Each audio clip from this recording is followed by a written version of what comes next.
fat controller sat in his office listening to the noise outside. The passengers were angry. The station master came in. There's trouble in the shed, sir. Henry is sulking, there's no train, and the passengers are saying this is a bad railway. Indeed, said the fat controller, we cannot allow that. He found Gordon, James, and Henry looking very cross. Come along, Henry, it's time your train was ready. Henry's not going, said Gordon. We won't shunt like little tank engines. That was Thomas's job. We are important tender engines. You fetch our coaches and we will pull them.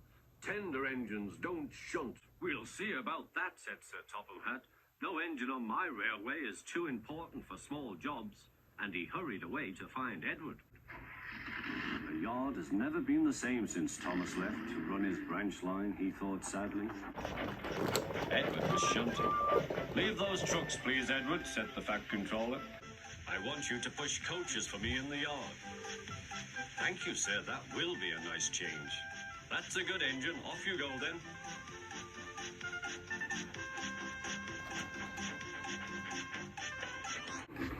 So Edward found coaches for the 3 engines, and that day the trains ran as usual.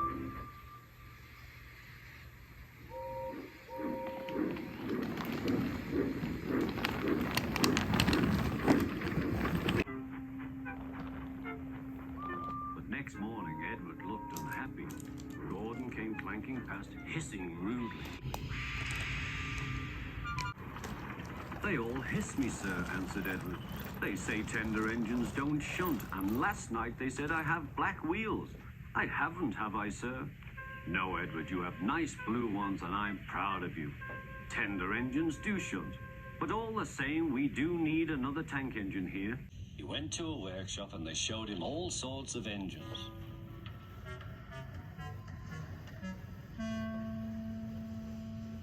At last, he saw a smart little green engine with 4 wheels. That's the one, he thought. If I choose you, will you work hard? Oh, sir, yes, sir.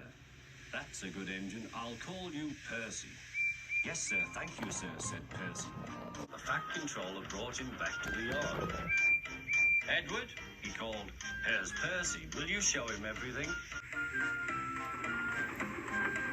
Percy soon learned what he had to do, and they had a happy afternoon.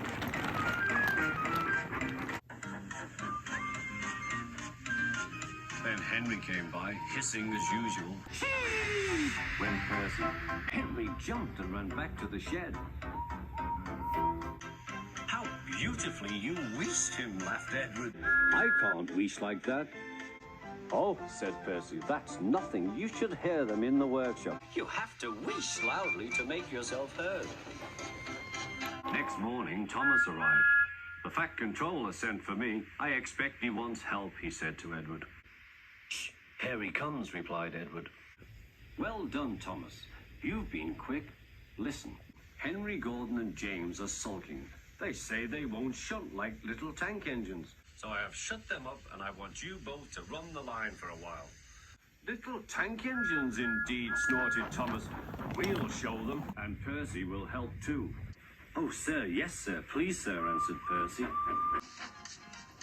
Edward and Thomas worked the main line, greeting each other as they passed by. Percy puffed along the branch line.